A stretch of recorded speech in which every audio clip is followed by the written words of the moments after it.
Prince Ermias now joins us on Praise. I think we're going to talk about one of the most difficult and important issues that we as human beings face, which is forgiveness. You have experienced something not very many people in the entire world has experienced. We see such hatred being passed down from generation to generation. I never thought I'd ever return to Ethiopia after the communists took over power in 1975. Do you believe the actual Ark of the Covenant is in Ethiopia? The part of forgiveness is having grace. Prince Ermias, have you moved on? My sense is that you have to let go for God to work and for Him to perform what He does.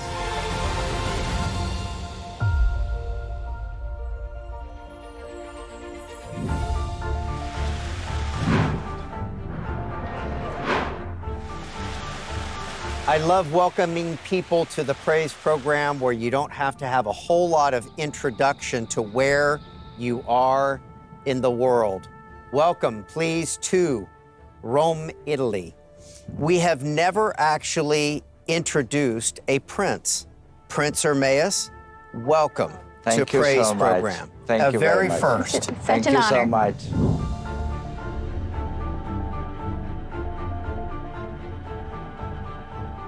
Husband, father, and senior member of the formal imperial dynasty of Ethiopia, Prince Ermias carries the legacy of the Solomonic dynasty, an empire that spanned both Ethiopia and Eritrea, and a monarchy whose lineage traces back to King Solomon and the Queen of Sheba.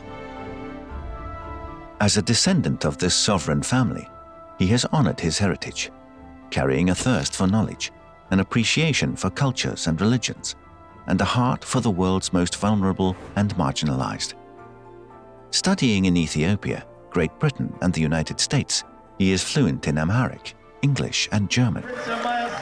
While serving as an advocate for the rights, provision, and protection of those in need, he has become, like so many of his ancestors, a leader among men.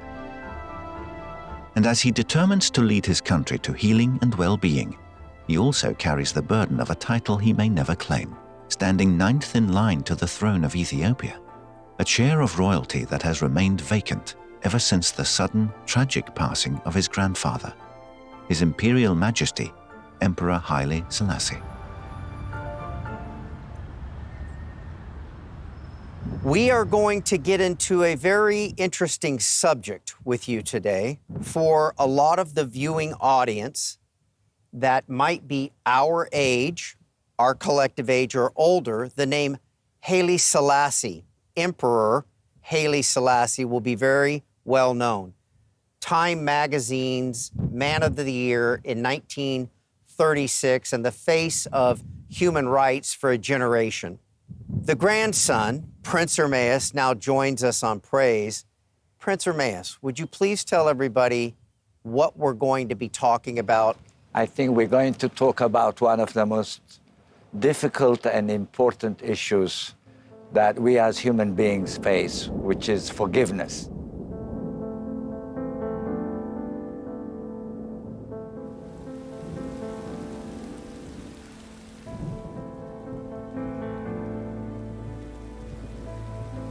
Throughout history, it has been the inaction of those who could have acted, the indifference of those who should have known better, the silence of the voice of justice when it mattered most, that has made it possible for evil to triumph. Haile Selassie. Emperor Haile Selassie knew evil all too well. He witnessed its cruelty and malice against his own people, his own blood. In 1935, when Italian dictator Benito Mussolini, looking to expand his empire within East Africa, ordered the invasion of Ethiopia, Emperor Selassie waged war against Mussolini's army. But his ill-armed forces were no match for Italy's artillery or chemical weaponry, and after the fascist regime seized the capital, Addis Ababa, massacring more than 19,000 men, women, and children, the king and his family fled their homeland. Even in exile, Emperor Selassie would not abandon his people, and in 1936, he told the world of the darkness that befell his country. Before World War II was about to start, Haile-Selassie, the emperor, my grandfather, he made a very prophetic statement at the League of Nations in which he found himself isolated. He appealed for world consciousness about the brutality of the fascist invasion in Ethiopia. His warning was that what's happened today to us will easily happen to you tomorrow. And it fell on deaf ears. Ladies and gentlemen, the second speaker on the list is His Majesty Ermias Sahle-Selassie. I am here to claim justice, he said. What reply shall I take back to my people? While the League of Nations did condemn the invasion, they did little to enforce any sanctions, and, for their inaction and indifference, inevitably set in motion the most devastating conflict in human history. So in 1936, a warning, a prophecy was given by your grandfather at the League of Nations, and no one listened. The prophecy was concerning fascism. The prophecy was ultimately World War II was a result of not heeding that warning. Is that kind of the... Absolutely, Okay. absolutely. And what the world had not learned from World War I was to repeat it in World War II. And it was a very brutal war.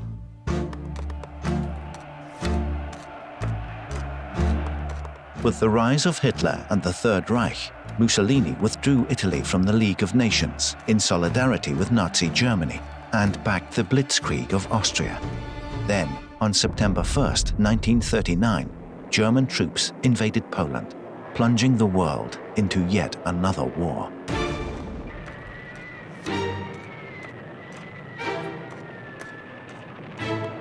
As the Nazi regime swept through the heart of Europe, Mussolini rallied his infantry toward the southeast, setting his sights on Egypt's Suez Canal, as well as the British colonies that occupied and controlled this crucial supply route. La dichiarazione di guerra è già stata consegnata agli ambasciatori. He declared war on Britain in the summer of 1940. Days later, his troops launched attacks on Kenya, Sudan, and captured Somaliland. Britain responded with a vastly outmanned but fiercely resolute military campaign that forced the Italian regiments to retreat. In less than a year, the Allied troops liberated East Africa from the fascist brigades. And by spring 1941, the Ethiopian people reclaimed their capital and their king.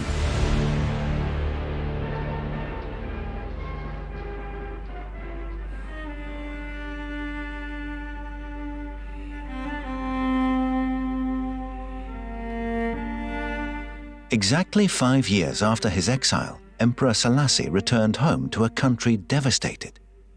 Thousands upon thousands of churches and homes burned, millions of cattle stolen or slaughtered, and an estimated 12 million dead. The king knew of only one way to bring healing to his nation. You know, the most interesting part is when the Allies became victorious in World War II. One of the first countries to be liberated was Ethiopia. Wow. And my grandfather was able to return back to his throne. And on arrival in Addis Ababa, the first thing he talked about was about forgiveness. That Ethiopians should not exact the same sense of brutality that they faced. And that as a Christian nation, that we should know better than to exact revenge.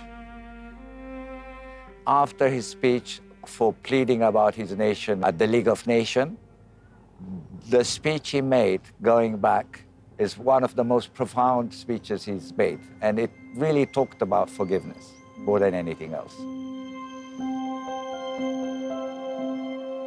No human lips can express the gratitude which I feel to the merciful God who has enabled me to stand in your midst on this day.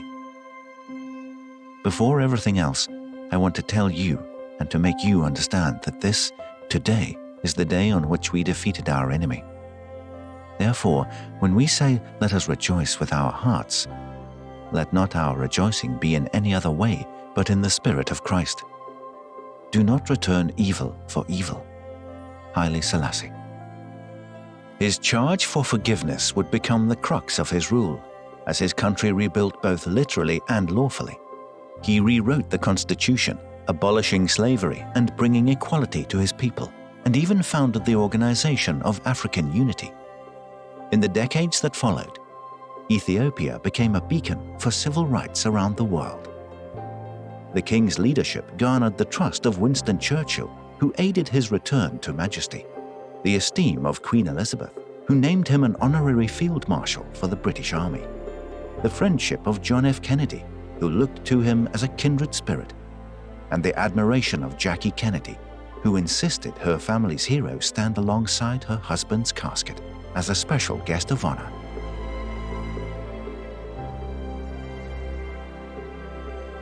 His was an influence seen in life and in death. Even so, darkness returned, testing his resolve. A 3-year drought left millions dying of starvation, and the people revolted in 1974. A communist-led military junta, the Derg, overthrew the monarchy, capturing Emperor Selassie. His grandson, Prince Ermias, and the royal family had no choice but to run. The day of his capture was the last time his children and grandchildren ever saw him.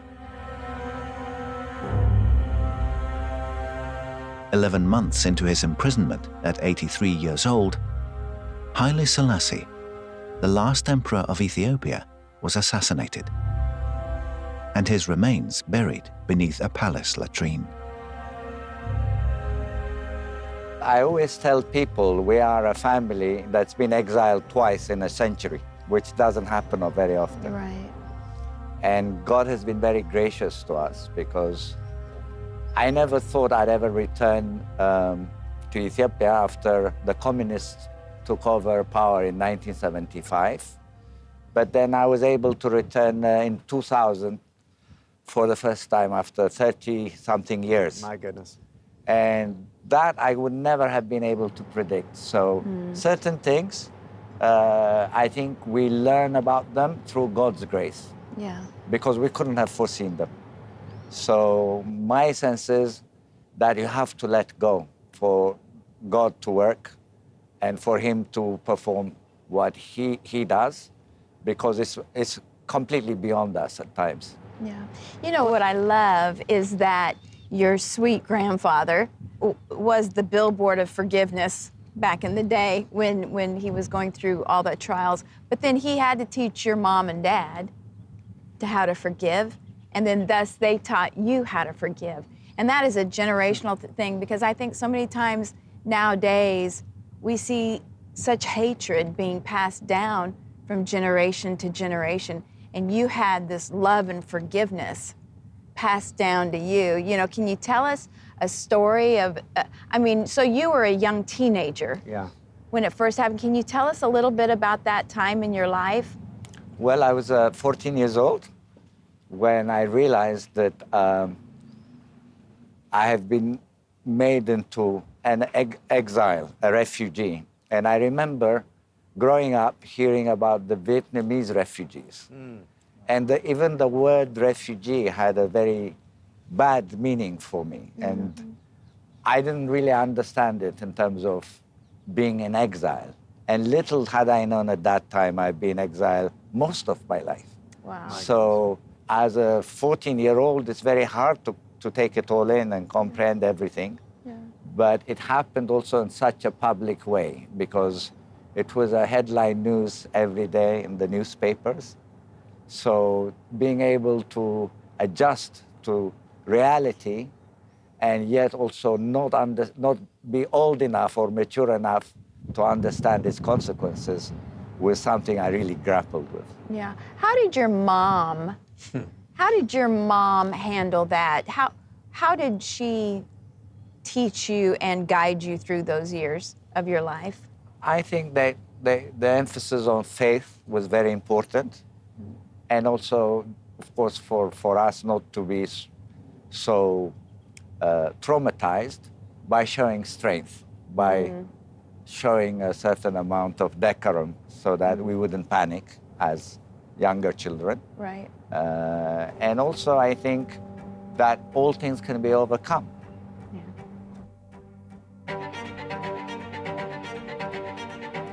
With no king, Derg leader General Mengistu Haile Mariam, nicknamed the Butcher of Addis, assumed power.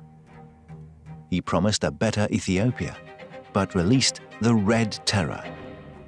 A bloody civil war erupted throughout the country. All land and businesses were nationalized. Resistors, politicians, intellectuals, and students became targets. Rounded up, incarcerated without trial, tortured and killed. As many as 500,000 died. Even more fled. Those who remained endured years of greed and bloodshed.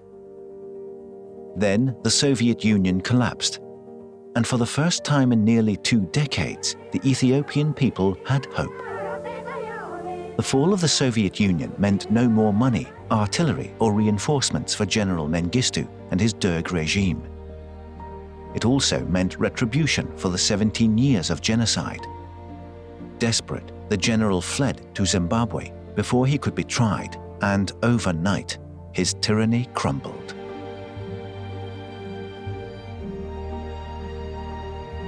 Free, once again, Ethiopia began to rebuild, eventually becoming a federal republic in 1995. For Prince Ermias, it was an answer to prayer and proof of what God can do when we choose to let go.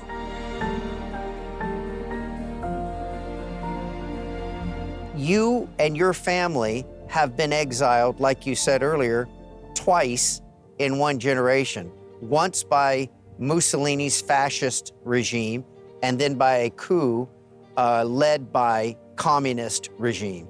Prince Ermias, your story is almost hard to believe, except that it played out on a world stage. Your grandfather, Man of the Year of Time magazine, 1936, prophesied, you better watch out for this. World War II definitely happened. And it seems like many of us understand forgiveness on a personal level. What'd Laurie you turn and to I, me for? well, we're married for 36 years. There's been some forgiveness. Thank God. And so basically, we all understand forgiveness on a personal level. Sometimes we understand it on community levels, national levels, but for your family, it was not only on the front pages of newspapers, but it was a global thing. You have experienced something not very many people in the entire world has experienced. Are you settled in forgiveness? I think that's a very interesting question in the sense that you talked about seasons. I believe forgiveness also has its seasons, its shades of processes, its shades of... processing, maybe. Processing, exactly. Because 50 years ago, in 1971, and I was conscious enough to remember it, my grandfather came on a state visit to Italy, and the people received him with such warmth, simply because, you know, it was an understanding that he'd also had forgiven. Yeah. So you never quite know when that process manifests itself, but I'm certain that on some level, this was a certain coming together, which was very historic. Yes. I think apart from his visit to Jamaica, probably his visit to Italy was one of the most significant ones. You know, when you think about prophetic timing and prophetic things, think of we're celebrating the Jubilee year of that event. Yes. Yeah. Your grandfather was basically exiled out of his position as emperor of Ethiopia, returned to the place on an official state visit in 1971, and we sit here now, 2021, the Jubilee year. Isn't it interesting that if you were going to try to plan something like that, it would be impossible to try to plan.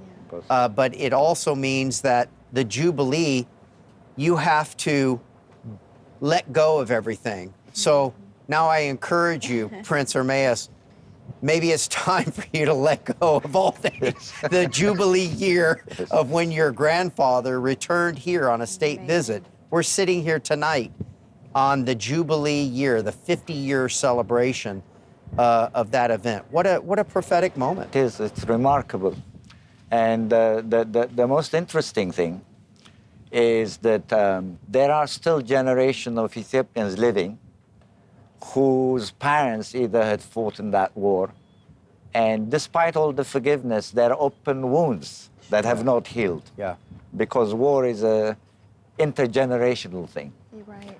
And it's a pity that the Ethiopian people haven't had more of an official apology, neither from the Italian government nor the Vatican, about the complicity in that very gruesome war. Sometimes not very well known about, especially in this current generation, but it was a gruesome war. On the other hand, I've been able to also have very good relationship with the Savoyas, who are the royal family of Italy, who at that time, who also lost their throne in the process. Yeah. But I'm encouraged because the Italian royal family has apologized, for instance, to the Jews because of World War II. And I'm encouraged by that one day the Ethiopian people will receive the same thing. But forgiveness, like I think we all have to experience at times, we don't always get an apology. That's true. You know? That's true. And to let go and to forgive, that's tough when you feel like I deserve an apology for that, you know? It's difficult, especially on the national level. I mean, I think it's equally difficult on a personal level. Yeah. But I think you're right, on a national level it's very difficult, and also the politics of everything. Earlier, off camera, we were discussing a friend of ours, R.T. Kendall, who wrote a book called Total Forgiveness. We've interviewed him on this broadcast before. And he said that total forgiveness, and I was asking him, because I needed to know, there have been some things that, you know, I have personally wanted to let go, okay? Personally, on a personal level, I was asking RT, how do you know when you have truly let it go? The part of the answer that he gave, part of it was personal, and then the part of it that he gave that I think is for anybody, is when you don't care whether or not the person or the entity or the government or the regime faces consequences for the actions that they did. And maybe that's how people get past an abusive situation earlier in their life, where now the person is dead that did the abusing. The idea that we ultimately forgive, does it feel any different, or is it just a choice we make? I think there's a certain wisdom about letting go and forgetting, because even when you're making choices, sometimes you don't know that you're making those choices. It's a process that has achieved its time or its season. So there are people who feel so differently about forgiveness, because for some, they will simply forget. Others grapple more with it. Your grandfather, Haile-Selassie, had so many beautiful quotes and so many things that he said on an international level that were quoted in magazines and papers and headlines. Could have been in the Bible. Written in the Bible. And his strength was unique to be able to deal with this situation in a way that brought glory to God. You had interactions with Haile-Selassie, your grandfather. Look, take us to one of those moments where something positive happened. You learned something from your grandfather.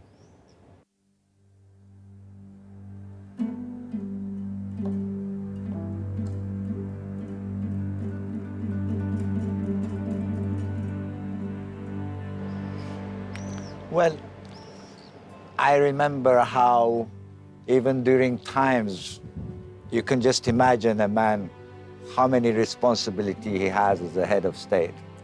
Yet, he would find time to spend in nature, to spend time with animals, to spend time with his grandchildren, the love of family.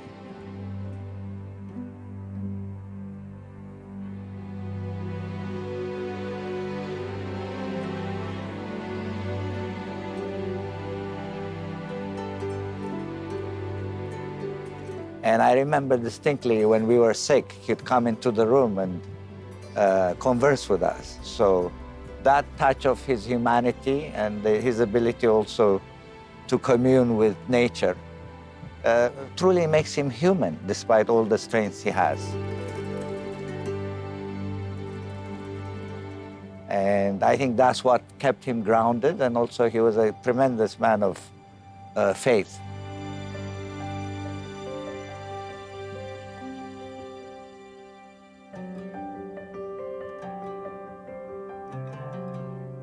Emperor Haile Selassie was given an imperial burial, 25 years after his death. For many, it was a grand procession in honor of a legend. For Prince Ermias, it was a long-awaited farewell to his grandfather.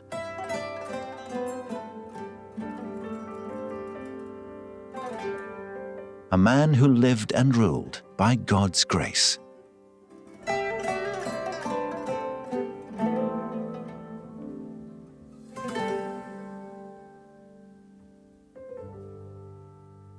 So I have read some accounts that the line of the imperial line dates back all the way to Solomon. So it's not recorded in the Bible, but apparently there was relationship between Solomon and the Queen of Sheba. Is that accurate in your opinion? Yes, well, for us, we have certainly historical references and historical books that are very much part of what made Ethiopia what it is. And one of them is called the Kibra Nagast, which is the Book of Kings, and the Fita Nagast, which is that speaks about law. And on the Kibra Nagast, it talks about the Queen of Sheba's journey to Jerusalem to seek the wisdom of Solomon and how that was transferred to Ethiopia.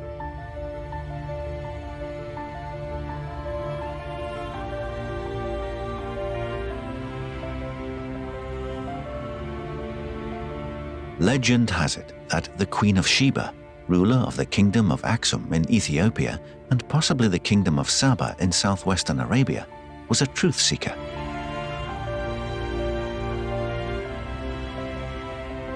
After hearing rumors of the uncanny wisdom of Israel's king, she ventured to Jerusalem by camel, hoping that this monarch could, perhaps, provide answers to her existential questions.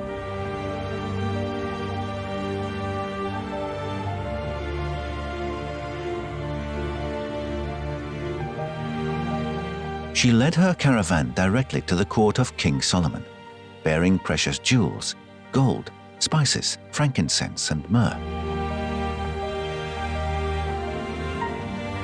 Following her grand entrance, the queen began to test the king's wisdom, tossing out various questions and riddles. Once he answered every question and solved every riddle, he began to teach her about his God, Yahweh.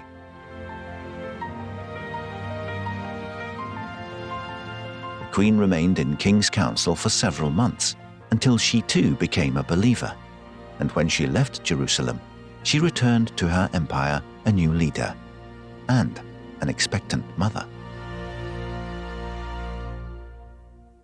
A succession line was created by Solomon and the Queen of Sheba. Again, not talked about in the Bible, but not everything is recorded in the Bible. And that line carried on through to you. I think my grandfather was like the 226th Wow. generational descendant. Wow. My goodness. So, inasmuch as we're discussing forgiveness, I can't let this episode go without asking you a couple of interesting questions. I've not been to Ethiopia, and I'm very curious. Let me just ask it plainly. Is the Ark of the Covenant there? For us, it's not even a question, because we are, as a nation, the only country in the world that keeps the tradition of the Ark of the Covenant alive.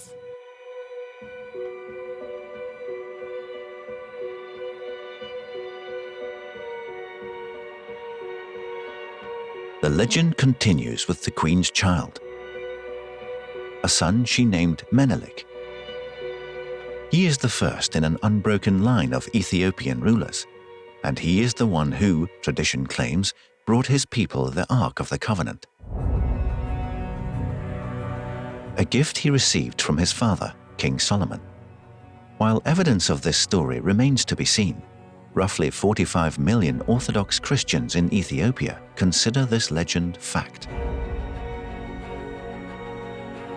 As far as they're concerned, the Ark of the Covenant rests safely hidden within their homeland, as it has for nearly 3 millennia. Every church in Ethiopia has a replica of the Ark, and on certain religious holidays, it comes out and is paraded with the people. Okay. So we revere it. And, one very wise Ethiopian said to me, really, does it matter if it exists or not? The very fact that people believe it does is what matters. Well, I would argue that it does matter whether it really exists. And if it does, I'd like to see it. I'm not going to touch it. I've seen the Raiders of the Lost Ark movie. I'm certainly not going to open it, but I would like to see it. So can we come to Ethiopia with you sometime? We would love it, Okay. honestly. I would love it. And some of the most amazing churches carved into the ground. I was showing you pictures of some of the most amazing churches and some of the most amazing things. And there's a lot of speculation, even secular television, documentaries. They always show this one church, and it's always padlocked, and there's one priest that comes out and kind of looks at people, and so a lot of people speculate globally that the actual Ark of the Covenant is in Ethiopia. Somebody once said to me, God must have a great sense of humor for him to have such a frail priest protecting something such a treasure. And it made me think, because the reverence people give those churches is incredible. Yeah. They are not only living places of worship, but also places for pilgrimage. Yeah. So certain times of the year, people will go there and, pay their dues to God and their reverence to God. I don't normally do this. I don't like to put my guests on the spot, especially when they're princes. Right. But do you believe the Ark, the actual Ark of the Covenant, is in Ethiopia? Do you personally? Yes, I do. You do? I do, absolutely. I love it. I want to see it. He probably knows and he's not telling us. I want to see it. I'll stand back, but I want to see it. Nearly 1,000 years after the law of King Solomon and the Queen of Sheba took root in Ethiopia, a new story spread throughout the empire: the life and resurrection of Jesus Christ.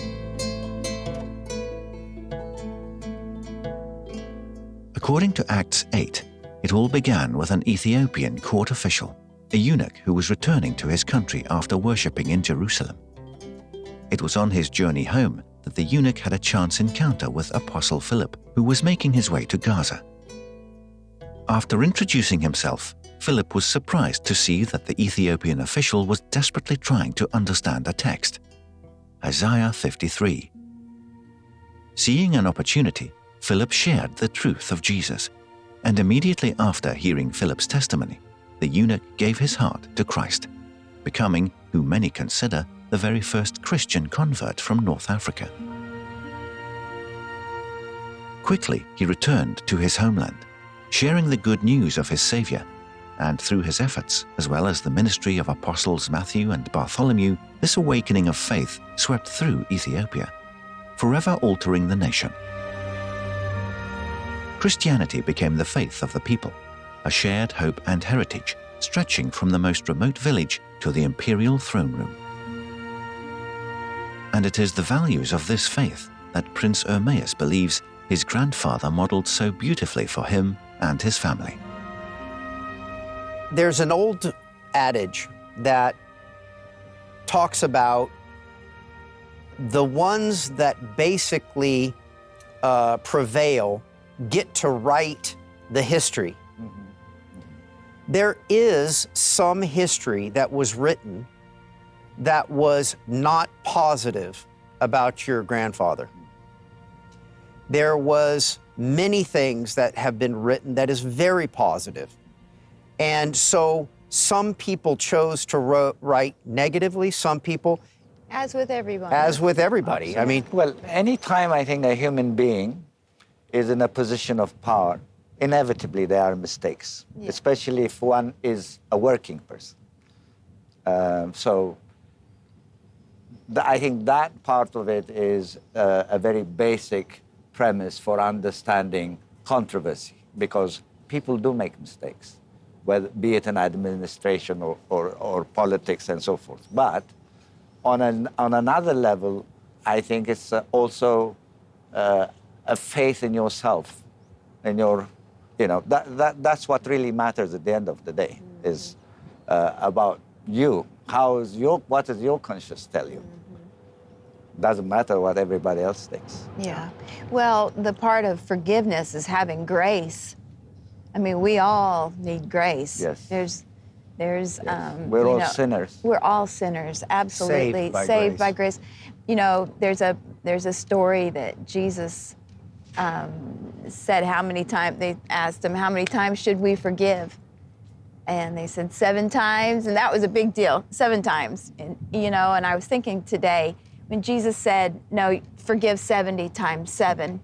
And I think that every time I say that, it makes me almost want to cry, because in that Jesus was showing his grace to us by saying it might take you 70 times 7 every day to forgive and keep that forgiveness in your heart. Maybe you've been hurt so badly that, I know there's things that I've asked several times a day, God, you've got to forgive me. Please keep that out of my heart. Help me keep that hurt and that pain and that unforgiveness in my heart. And God's grace that he would say 70 times 7, that's his grace for us, because it might take us 490 times a day to forgive, to keep the forgiveness inside of us, and if we're supposed to be like Christ, then that's probably what he has to do for us, is forgive us, Yes. And so your family has had to live that forgiveness. Well, our family or our church's motto is the quotation from Psalms. It says, princes shall come out of Egypt. It's a prophecy. Yes. And Ethiopia shall stretch forth her hands unto God. So that's total submissions to God's grace. That's beautiful. That's beautiful. Jesus said on the cross, forgive them, they don't know what they're doing. Has that helped in regard to the fact that your family was, in essence, exiled away from its homeland, and you've lived almost like a refugee, almost, You talked about seeing the Vietnamese refugees coming out of Vietnam and finding a place. You were uprooted from your place. Your upbringing was, Ethiopia. You were pulled out of that and had to find a new way. How did you deal with it? Well, needless to say, I didn't have a plan B. I mean, we were sort of groomed like to enter the army, become officers, and so forth. So when the revolution happened, I didn't know, who I was or where my life was going to take me. So it was very difficult. It's really very difficult. I've been very fortunate to have had very good support system in family, in mentors, in friends. And of course, it's not been an easy road, but at least a path of growth and always keeping the faith.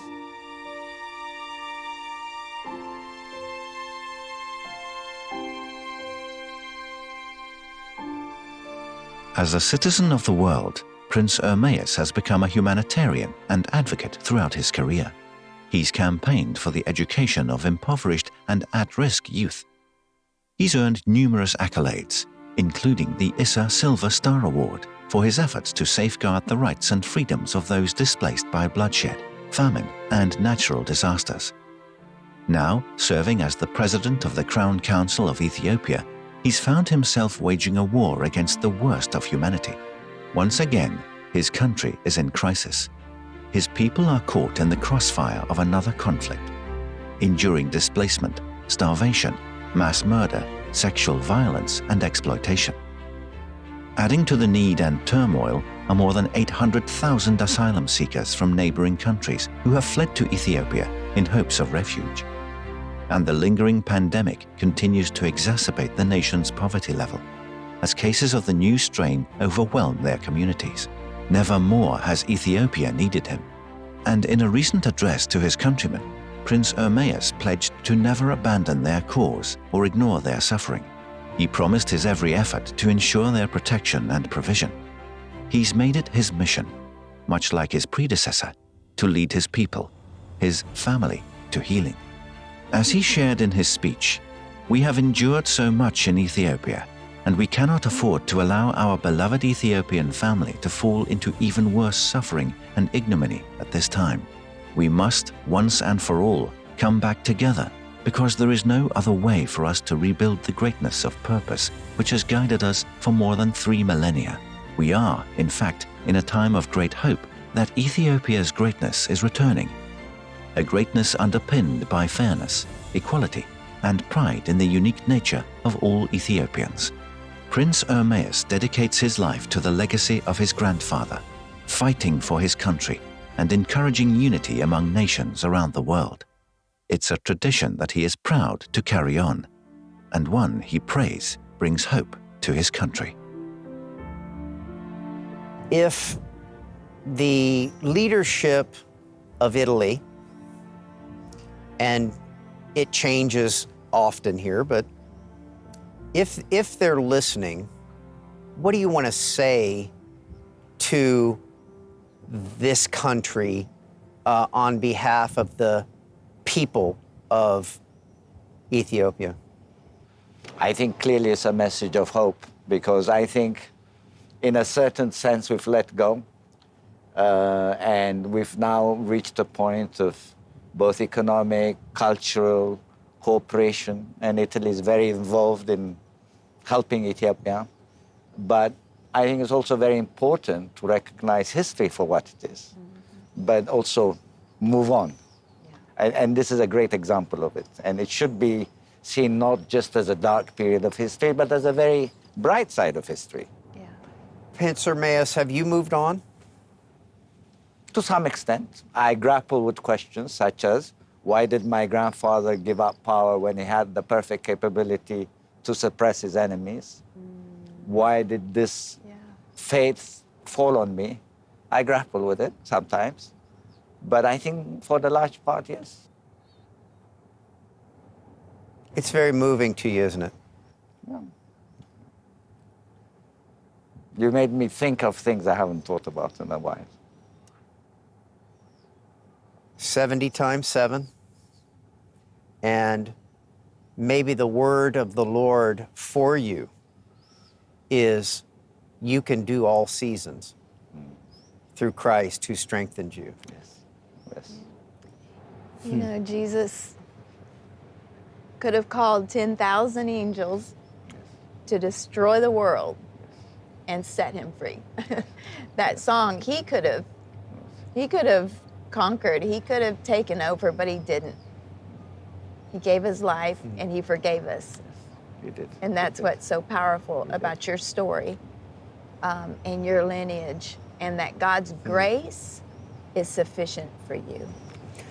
There may be many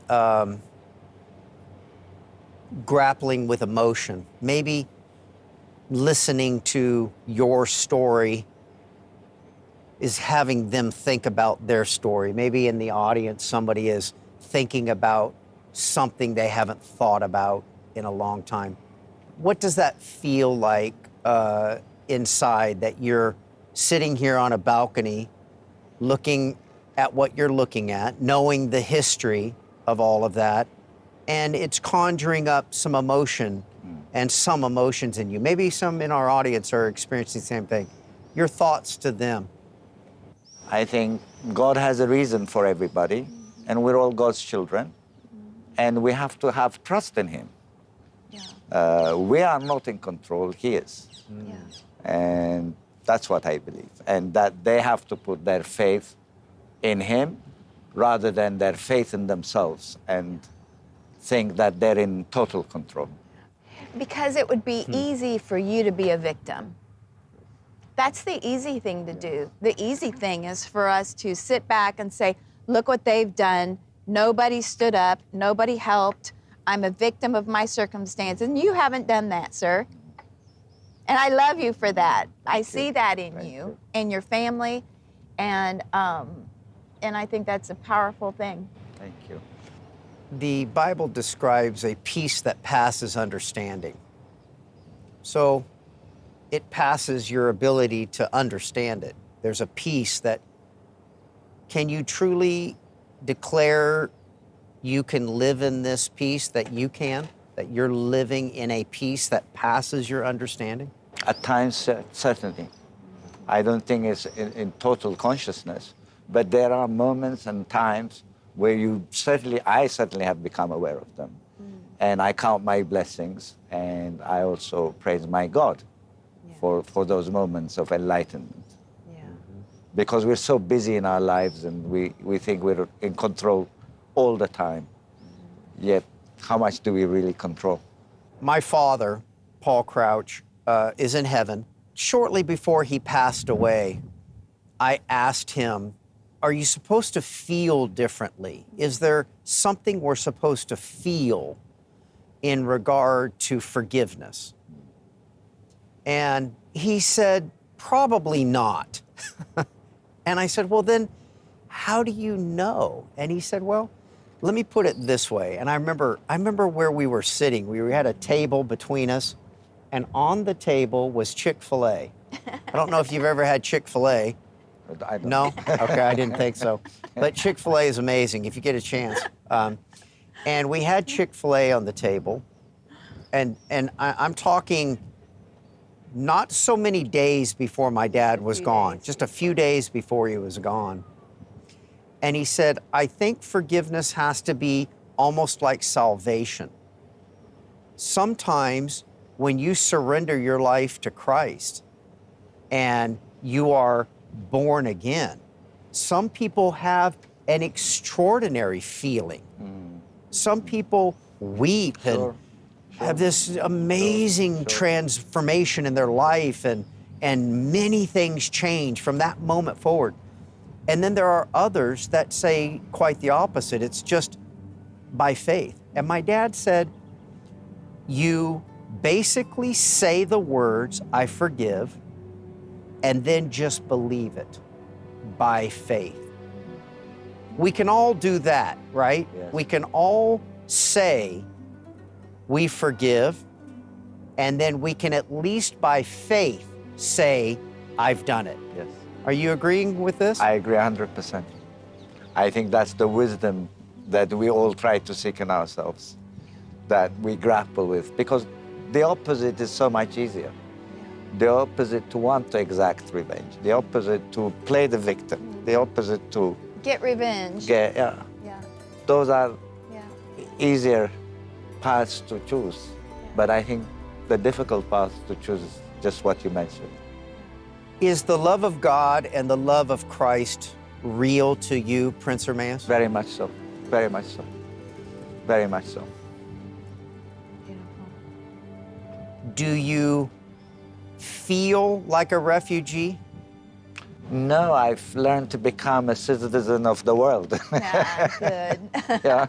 So many people have an identity in something, like what they do for a living. Then when they lose their job in a pandemic, they're no longer, some people were told, a year ago, they weren't even essential workers. And it's like, even if you are a refugee, even if you didn't know who your parents were, even if you are this, you can be anchored in the love of God and the love of Jesus. Are you anchored in this? Yes, that doesn't mean I don't question myself at times. By faith. By faith. By faith. By faith. Yeah. The irony levels of this evening to me is amazing. First of all, there's many firsts. We have never hosted a prince from the line of Solomon. Right. Okay, that was a new one. This is something I like to do.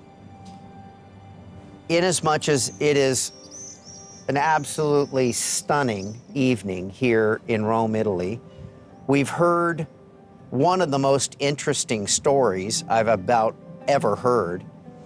And we've talked about very deep-seated, very important matters that no matter what happens in your life, and none of us are in control, that God can still be with you and He can allow for you to do any season through Christ. The final word, please, sir, is yours to our audience tonight on this lovely evening in Rome. Well, I must tell you, for me also, it's been a magical evening, having this opportunity to talk and share, which we often don't, and to reflect. Because even in myself, I find things that I say sometimes that I hadn't thought it through. So Me too. it's been a healing experience Good. for me. Yeah. Good. Good. Wow. It's an honor. Thank you. Such an Thank honor. you. What an honor to host you on this beautiful evening. And your family is an amazing testimony to many. And thank you for living a life of purpose and destiny instead of victimhood. Yeah. You're a Beautiful story. strength. Your story that you're sitting here somewhat emotional because of the things that we're discussing, but also with the love of Christ and the love of God in your face.